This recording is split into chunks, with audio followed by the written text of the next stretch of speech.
Front page of the Telegraph today said the Albanese government had spent on travel alone, so not the salary, not the office of, just the travel, $145,000 for the First Nations ambassador, Justin Mohammed, to go overseas 9 times, mostly to the US and Europe. What's interesting here, Patrick, is almost immediately Peter Dutton said, if I am elected at the next election, I'm going to scrap this job. We're not going to have an ambassador for First Nations people. If we've got rid of the voice, why do we need it? And I think he's probably right. Oh, look, I think it was a free kick for Peter Dutton today. Who's going to defend this position? We voted on the voice last year. We overwhelmingly said no. This position was gotten up to promote the voice, truth and treaty. They're all sort of dead in the water as we speak at the moment. And I think most people would say, well, why does this person have to go overseas to promote what's meant to be promoted in the regions? It's not making any difference on the ground. There's big issues on the ground. These are issues that have been around for decades. This sort of symbolism, the optics of it, it just stinks terribly. And Peter Dutton took advantage of that. Yeah, and I'm having a look at that list. In every one of those countries, we have an ambassador. Use our ambassador or our high commissioner on the ground. That's what we pay them to do. We don't need to fly this bloke around the world. Hey, what's this big news today with the ACCC that's got Coles and Woolies shaking in their boots? Yeah, this is pretty extraordinary, Peter. You've got this claim now they're being taken to court by the ACCC that essentially the 2 biggest supermarkets in the country were taking people for a ride with discounts that weren't discounts. They give this one example of a packet of Oreos at Woolies that was for about 2 years being marketed at $3.50.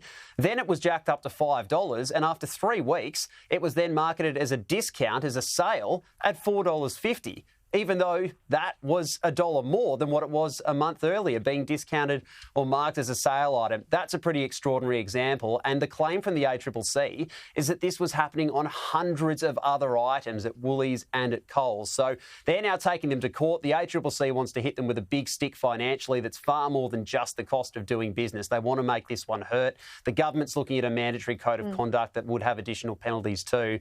Peter, it's a pretty extraordinary claim. We know the role that groceries play in cost of living.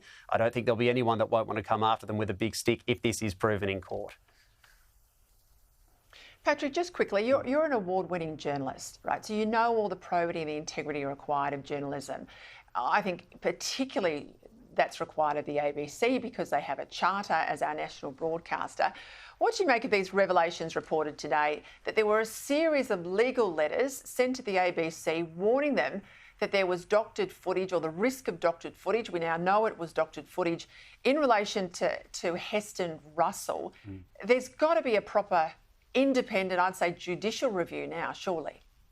Look, I agree with the Communications Minister on this. The ABC's got to own it, and I think I agree with you. Certainly there needs to be some sort of oversight looking at what went wrong here. We're not talking about sort of errors of judgement or spur of the moment decisions. We're talking about, as you say, legal letters. This was a protracted process, and it sounds as though if mistakes were made, they were avoidable because they were floated as it was happening.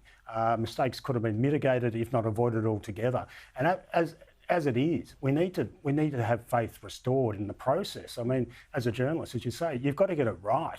And there's so many things I've heard over the years that you think that's probably right, but you can't guarantee that it's accurate and you can't run it. Those processes are critical to journalism in the sense that what you're presenting to the world is accurate as best as you can get it. So yes, some sort of inquiry is warranted. I don't think there's anything more serious than Australia's national broadcaster going after someone who wears Australia's uniform. That's where it is for me, and I think there has to be an independent review. Gentlemen, thank you.